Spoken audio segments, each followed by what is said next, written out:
Welcome to the Shuns Voice Tower. My name is Angelo, your anchor. Now, here are stories that have been trending in Nigeria and outside Nigeria for the last few hours. Stay tuned. First on the list of my updates is a troublesome update that is going to make you feel, I don't know if it's going to make you feel happy or if it's going to make you feel fulfilled or worried. But listen, there is tension in the APC camp right now. Yes. We are saying this with a lot of smiles on our faces because the APC has caused lots of problems since they came into power 8 years ago. There is tension now. Did you know what happened?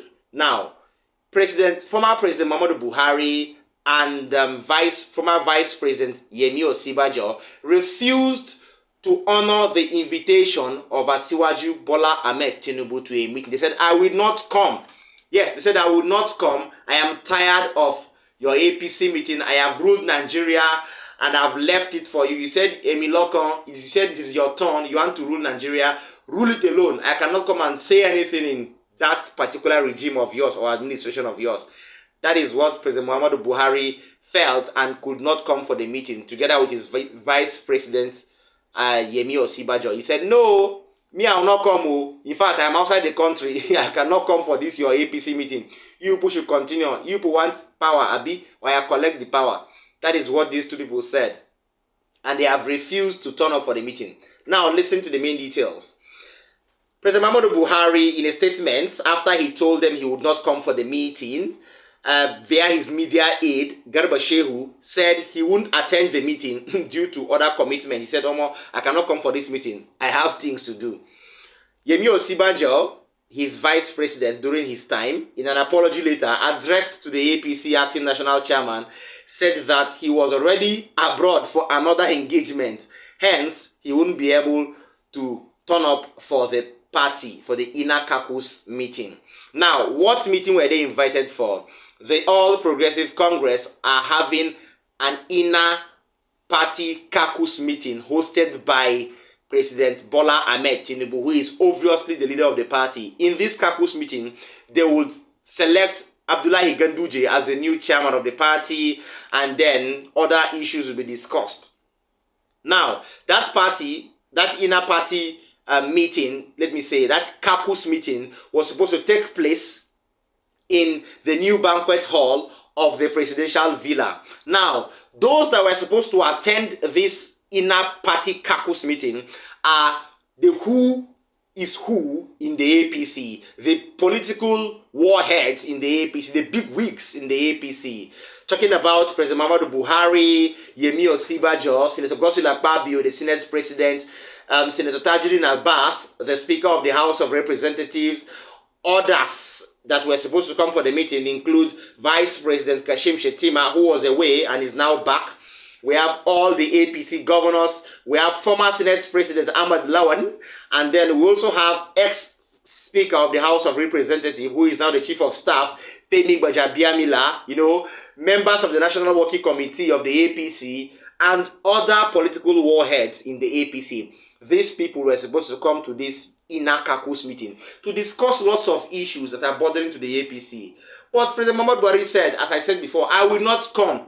Do your APC meeting and exclude me. Osinbanjo said, since my boss is not coming, I would not come. Please forgive me. I am abroad, and so on.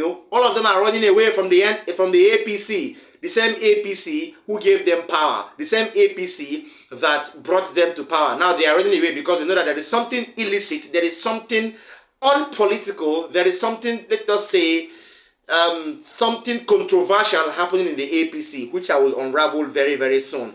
However, President Muhammadu Buhari, after all excuses all said and done, used the opportunity to express his support and commitment to the party while wishing it a good meeting ahead as the leaders take decisions on issues of importance to the party and the nation. That is that. Finally, before I wrap up this particular update, Abdullahi Ganduje, the former governor of Kano State, is now the APC national chairman. I will tell you the effects of an Abdullahi Ganduje's chairmanship in the APC right now. He has been made relevant. He was expecting a ministerial post and he was made the national chairman. Do you know what that means? he was compensated with the national chairmanship because he was not fit to be a minister. Asiwaju is so wise. The president is so wise. He knows that people will rant their tongues if he makes Abdullahi Ganduje minister because he has done nothing in Kano State over time. So tomorrow in my next update, I will give you reasons why Abdullahi Ganduje would enjoy the APC chairmanship after former Senator Abdullahi Adamu resigned. I will tell you those that will suffer from the Abdullahi Ganduje chairmanship. I will tell you those that will benefit from the Abdullahi Ganduje chairmanship. And I will tell you what it means for people like Rabiu Musa Pongwaso, people like Abba Yusuf, also known as Abba Gida, the present governor of Kano State, how it will affect them. People like Sheikh Husani and people like Nasir El-Rufai that will suffer from the chairmanship of Abdullahi Ganduje. Lots of people will suffer. You remember the debate and the small quarrel that took place in Aso Rock when Rabi Musa Pongwaso visited President Bola Ahmed Tinibu between the two parties, Ganduje and Pongwaso. I will unravel that as linking it to why Ganduje will be very happy as the national chairman of the APC. That is that on that particular update. Before I go further, let me urge our viewers, please like our videos, share them, and don't forget to drop a comment for us in the comment section. Please, we need those comments. Then finally, watch till the end. And I would urge you, you know what you do always, please tap the notification bell so that you will be the first person to get an update anytime to drop content as important as this. That is that on that particular update. Now, let me give you something very sensitive. Please pay rapt attention, I have updates. Now, so because it has now gone viral that the chairman of ECOWAS, Asiwaju Bola Ahmed Tinibu, planned a secret ops for the Nigerian army against Niger. He has decided, as a wise man that he is very wise. Let me tell you the truth. Bola Tinubu is so wise. He decided to take dialogue as a second option so that the declaration of a state of emergency on Niger Republic by him will be plan B. Now, let me explain this to you. Today, General Abdul Salami Abubakar, former head of state, and Ambassador Babagana Kingibe, these two respected elder statesmen of the country, were selected by Asiwaju Bola Ahmed Tinibu, the president of the country, to go to Niger Republic, dialogue with the junta in charge of the coup, that is for Abdul Salami Abubakar, to dialogue with stakeholders, engage them, and speak on how to reunite the junta and work for the release of President Bazoum, the president of Niger Republic. Babagana Kingibe is saddled with the responsibility of meeting with representatives from Algeria, Niger Republic, and Libya to talk of the crisis. Now, this is the plan he has, so that when they fail to adhere to dialogue, he will now apply force in the next 1 week, the way he promised them. Watch the video where it was confirmed that Abdul Salami Abubakar and Ambassador Babagana Kingibe are on their way to Niger Republic for peace talks. For ECOWAS though, stay tuned. Well, we are just being given our marching orders to go to Niger and convey the feelings of our heads of states in the ECOWAS region, that they are not happy with what has happened, and they gave them an ultimatum that the coup peace should desist from what they are doing and give back power to an elected president. And again, to make sure that this message is sent loud and clear to them. So that's what we are here for. What the authority of heads of state and government have done so far? What's your assessment of this? Well, so far, we are going there to see and convey this message to them, and then we'll listen to them. And then we come back and report back. Well, of course, you are aware of the events in Niger, which the ECOWAS, under the chairmanship of President Bola Tinubu, have addressed, and they have taken certain decisions regarding how to address the challenge in Niger. Of course, this kind of situation requires solidarity, it requires coordination, with all parties that could bring that are relevant to the situation. In that regard, as you know, Libya and Algeria are also very important neighbors of Niger. So my mission is to go there with a message from President Tinibu to brief them on the ECOWAS position and solicit their solidarity and cooperation. As you can see, they are carefully calibrated measures. They are not meant to be punitive. They are meant to really encourage the Niger authorities to rethink their position and retrace their steps. And they are escalating, sort of degree by degree, hoping always to find diplomatic solution. And that is the commitment of the ECOWAS heads of state. And that's why all these diplomatic activities are being redoubled apace. We hope to find that diplomatic solution. Nobody wants to go to war, and especially with neighborly, brotherly peoples across the border with whom we share common language, common culture, common religion. All right, so I wouldn't say much because he has applied, Asiwaju now, the president of the country, has applied the rules, the code of conduct of the Economic Community of West African States, ECOWAS. What am I trying to say? Now, from all indications, there is how it's supposed to work. When there is crisis, just like when the ECOMOG militants, military men from Nigeria were deployed to Liberia many years ago, we did not just deploy them. President Olusegun Obasanjo, very respected president of Nigeria then, he applied dialogue first. You don't just go to conflict with conflict. Nah, this is a coup d'etat, a very successful one. So you have to apply dialogue first. You send emissaries, okay, just like he has done, who will dialogue with the junta, and then find a sort of possible consonance or agreement, and then say to the release of the president that is in detention, and then either work for an interim government that will bring peace to the people of Niger, or even speak to the old president to change his ways because they are under ECOWAS, all right? That is that. That is what he should have done, and that is what he just did. So let us give him the benefit of doubt for sending the emissaries first to dialogue. Then let's see what he will do next. But that secret ops for the Nigerian army is still trending online. So all eyes will be on Asiwaju, the chairman of ECOWAS. Let's see what he would have to do about it. That is that on that particular update.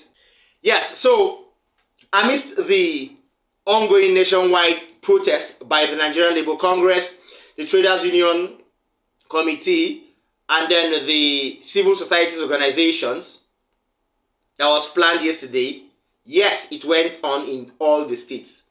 But a particular state drew my attention because of their demands and the way they planned the protest. They took it by storm. And I believe the president of the country will hear this message by storm. Where? Rivers State. The people in Rivers State took their protest so seriously because the NLC, the TUC, and the civil society group came in conjunction and made the protest a show. Now, I will allow you to watch that video so you will understand categorically that the NLC are making such demands, and you will know the efforts that the government is making to meet up the demands. They are making no effort at all. So watch this video. When we come back, more details for you. In Nigeria, occasioned by the federal government removal of subsidy and the hardship that came with it, the suffering, the trauma Nigerians are passing through. As a people, they say they should let us breathe. Your Excellency, sir, we cannot breathe. The price of PMS have increased from 512 today to 617. Your Excellency, today you can agree with me that in Nigeria, everything is controlled by the price of PMS. Once the PMS pump price increase, everything increase. Today, transportation everywhere has increased. School fees has increased. Price of goods and services has increased. But our salaries has not increased. Our rents have been increased. Our salaries have not been increased. The masses are suffering. So as NLC, TUC, civil society group, who represent the masses of Nigeria, we say we will not keep quiet. We will not keep quiet. We have to come to you as directed by our National Secretariat to present demands of NLC, of the workers, of the civil society group to Your Excellency. So we will not fail to appreciate you. Also want you to also advise in that line the provision of the palliative buses to reverse people, which has also reduced the impact of the petroleum subsidy removal. Well, thank you, sir. If that is done earlier, which we are asking for, that the federal government should provide palliative before they remove the subsidy. They refuse, they did not hearken to us. We said that they should put the refineries in order before the regulation. They refuse to listen to us. They said they want subsidy out. They want the port to breathe. But today, we are not breathing. We are not breathing. Nigerians are dying on daily basis. People are going back to poverty. The rich are being rich on daily basis. Yes, sir. Please, this is our demand.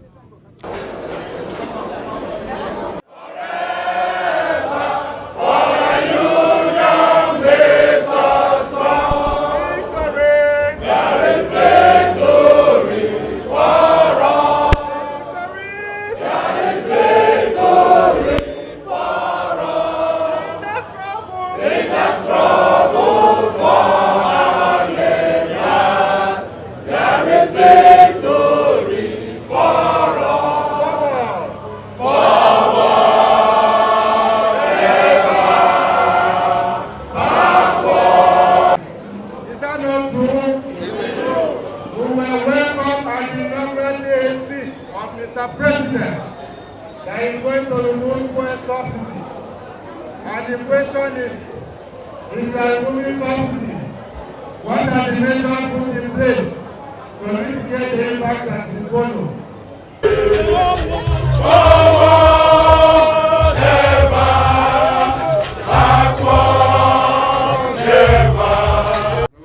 Okay, all said and done. I wouldn't say much on that video.